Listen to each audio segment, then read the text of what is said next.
दोस्तों आपने वायरस के बारे में सुना ही होगा, तो इस वीडियो में आज हम वायरस के बारे में बात करने जा रहे हैं। आप इस वीडियो में बने रहिए। नमस्कार दोस्तों, मेरा नाम है अंकुश सिंह और आप देख रहे हैं क्राफ्ट हैकर यूट्यूब चैनल।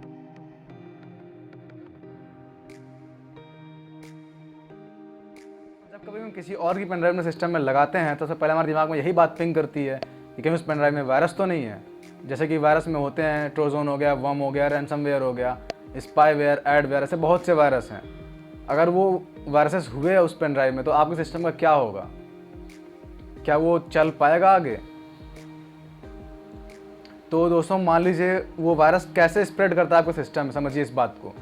सबसे पहले हमें ये समझना होगा, जैसे हम किसी और की पेन ड्राइव अपने सिस्टम में लगाए हैं तो हमें उसका सबसे पहले स्कैन करना होगा। अगर हम स्कैन नहीं करते हैं, बिना स्कैन किए ही ओपन कर देते हैं, तो उसमें अगर वायरस हुआ तो आपके सिस्टम में स्प्रेड कर जाएगा और वो अपने कोड को एग्जीक्यूट करेगा ही करेगा, आप कुछ भी कर लीजिए।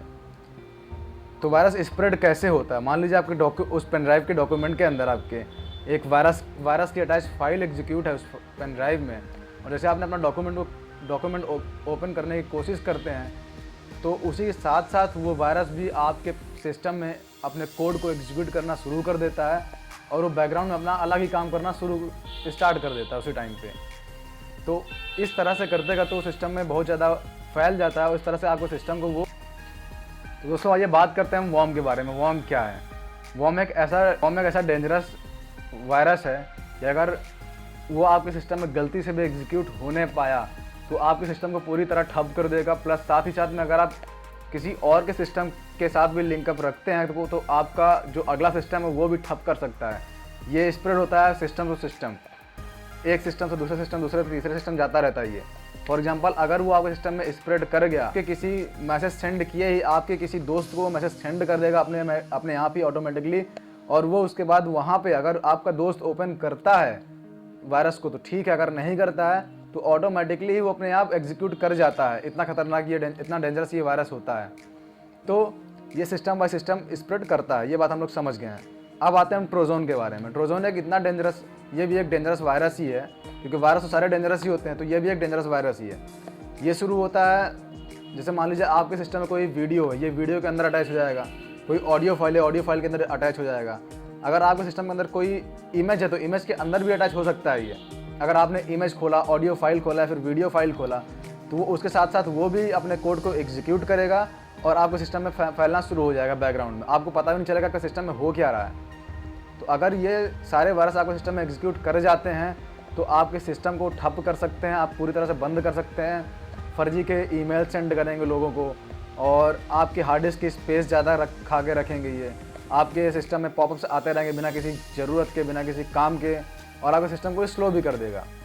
तो हमें इन सबसे बचने के लिए आपको कोई भी चीज़ अगर आप डाउनलोड कर रहे हैं, जैसे कि मूवी हो गया या फिर कोई सॉफ्टवेयर हो गया, कोई एप्लीकेशन हो गया, कुछ भी आप डाउनलोड कर ही रहे हैं तो प्लीज़ आप किसी ट्रस्टेड साइट पर जाकर डाउनलोड करिए। और अगर आप डाउनलोड किसी अनट्रस्टेड साइट से कर रहे हैं तो सारा चीज़ होता ही रहेगा। जैसे कि अगर मान लीजिए आप कोई मूवी डाउनलोड कर रहे हैं जो कि अनट्रस्टेड साइट है, वो पहले टैब से दूसरे टैब में गया, दूसरे टैब से तीसरे टैब में गया, इस तरह से अलग अलग टैब में जाता रहता है। उसमें क्या होता है कि वो एक तो अनट्रस्टेड साइट है, और दूसरी बात ये होता है कि अगर जब वो अनट्रस्टेड साइट है तो उसमें हम कैसे बिलीव कर लें उसमें क्या चीज़ नहीं है। क्या पता उसमें कोई वायरस ही हो जो आपने वहाँ पे गए और उसकी कुकीज़ को आपने एक्सेप्ट कर लिया, और जैसे कुकीज़ को आप एक्सेप्ट करते हैं, क्या पता वो आपकी सारी फाइल रीड कर रहा हो, सारा डॉक्यूमेंट रीड कर रहा हो, जो आप इमेज रखें, कुछ भी आप सिस्टम में रखे हैं अपने, तो वो चीज़ वो रीड कर रहा होता है। तो आप वहाँ से प्लीज़ बच के रहा करिए। आप ऐसी साइट पे मत जाया करिए, केवल ट्रस्टेड साइट पे ही जाया करिए।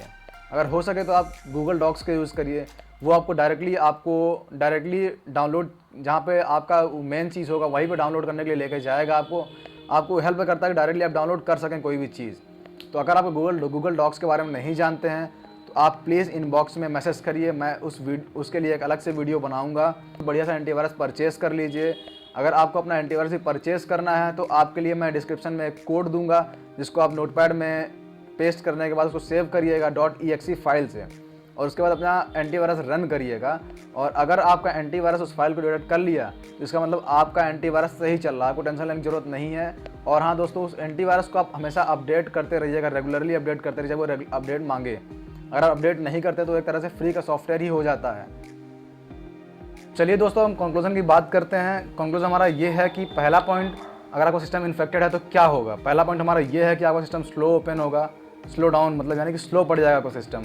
और दूसरा पॉइंट ये है कि वो आपके सिस्टम में किसी भी सॉफ्टवेयर का, किसी भी एप्लीकेशन का आपको पॉपअप सेंड करेगा कि आप ये करिए, आप ये करिए। और तीसरा पॉइंट हमारा ये है कि वो आपके हार्ड डिस्क की स्पेस ज़्यादा खा के रखेगा। आपका जो डॉक्यूमेंट यानी आप जो कुछ भी रखे होंगे उसमें वो होगा कम का ही, लेकिन वो आपको ज़्यादा दिखाएगा। और चौथा पॉइंट हमारा ये है कि वो आपके फ्रेंड को अननोन मैसेज सेंड करेगा आपके बिना परमिशन के।